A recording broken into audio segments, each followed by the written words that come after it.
사도행전의 말씀입니다. 그 무렵 경비병들이 사도들을 데려다가 최고의회에 세워놓자 대사제가 신문하였다. 우리가 당신들에게 그 이름으로 가르치지 말라고 단단히 지시하지 않았소. 그런데 보시오.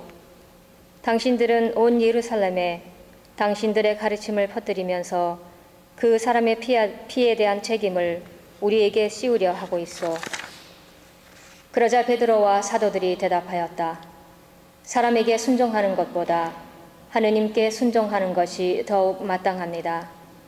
우리 조상들의 하느님께서는 여러분이 나무에 매달아 죽인 예수님을 다시 일으키셨습니다.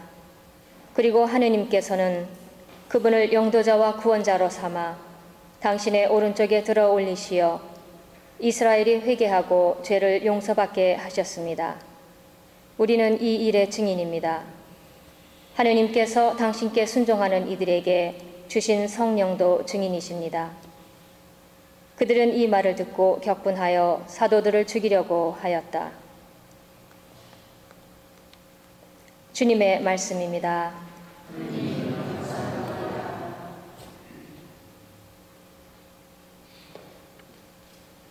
가련한 이 부르짖자 주님이 들어주셨네. 나 언제나 주님을 찬미하리니 내 입에 늘 찬양이 있으리라.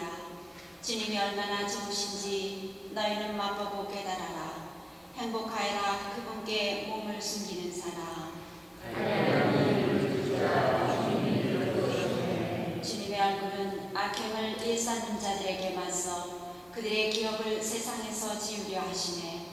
의인들이 울부짖자 주님이 들으시어 그 모든 공경에서 구해주셨네.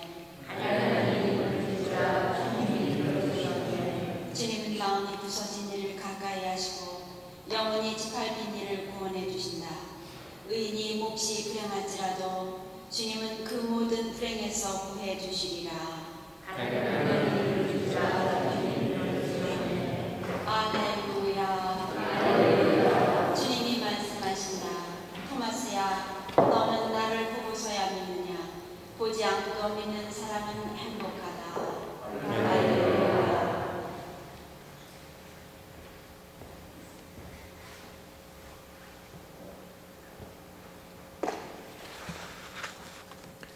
주님께서 여러분과 함께 요한이 전한 거룩한 복음입니다.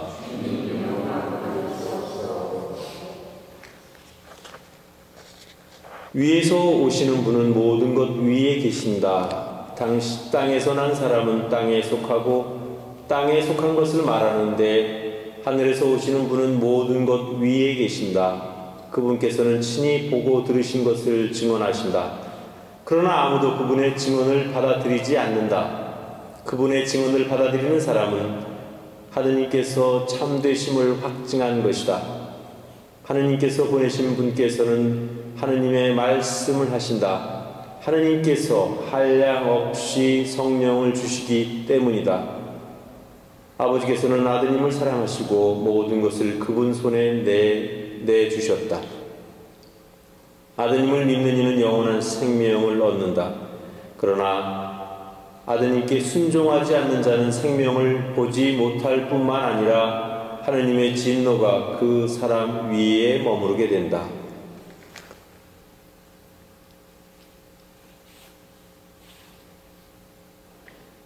주님의 말씀입니다.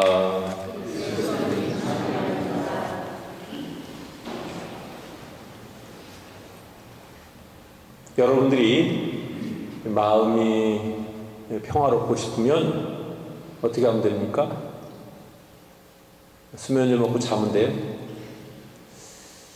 예, 마음이 평화를 유지하고 평화롭고 싶으면 하느님의 뜻에 순종하면 됩니다. 말은 간단하지만 참 복잡합니다. 왜냐하면 우리는 사실 하느님께 순종한다고 하면서도 하느님께 순종하기보다는 제 생각이 먼저 앞서고 또 제 생각이 마음을 온통 사로잡고 있기 때문에 머리가 복잡하고 마음이 답답하고 또 막 계획은 많지만 실천되는 것은 없고 여러 가지로 그런 어려움을 겪게 됩니다. 예수님은 부활하셨지만 또 제자들에게 나타나셔서 평화의 인사까지 해 주셨지만 결국 제자들은 자기들 생각에 사로잡혀서 예수님의 부활을 잘 인정하려고 하지 않았습니다.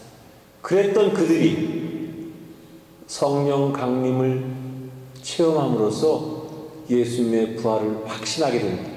그리고 예수님의 부활을 확신한 다음에 제자들의 모습은 정말 그야말로 180도 몰라보게 달라진 그런 당당한 모습을 보여주고 있습니다. 이것이 바로 부활의 힘이고 어쩌면 이것이 바로 성령 강림의 은총이라고 볼 수 있을 것 같습니다. 그래서 오늘 첫 번째 독서에 보면 그렇게 다락방에서 나오질 못하고 덜덜 떨던 그 제자들이었건만 이제는 당당하게 나와서 의회에서도 당신들이 십자가에 매달아 죽인, 못 박아 죽인 우리 예수님이 부활하셨습니다 하고 군중들에게 자신있게 이야기합니다. 군중들은 그들의 설교와 그들의 말씀을 듣고 많은 사람들이 주님을 믿게 됩니다.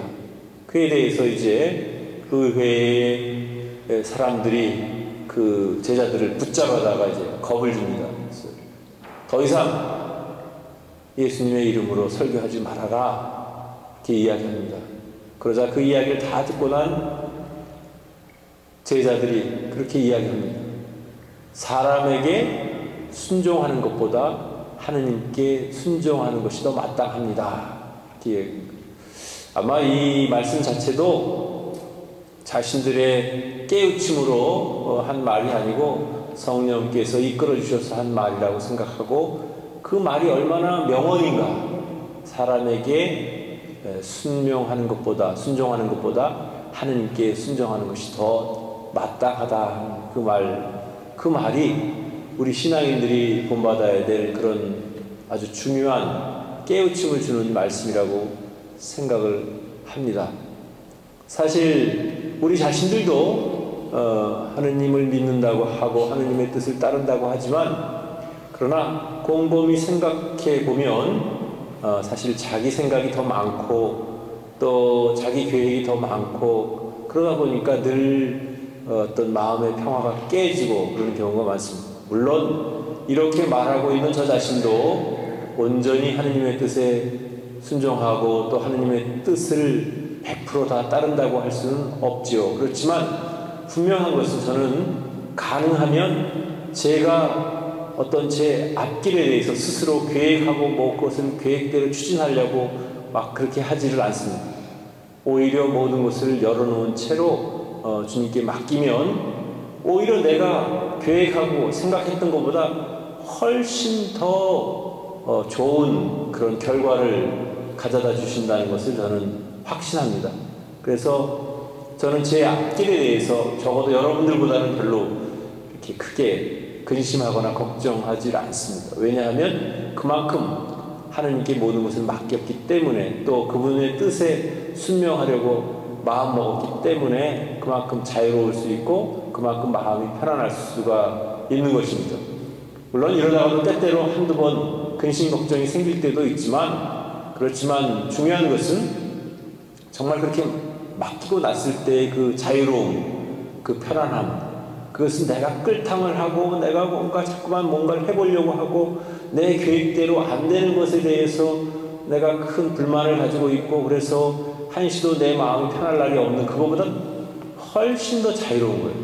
그렇다고 해서 우리가 그 감나무 밑에 두루누워가지고 감 떨어지기만을 바라고 그렇게 무책임하게 있으라는 이야기는 아닙니다. 그리고 예수님이 승천하신 다음에 하늘만 쳐다보고 있던 그런 제자들처럼 그렇게 멍청하게 하늘만 바라보고 있으라는 이야기는 아닙니다.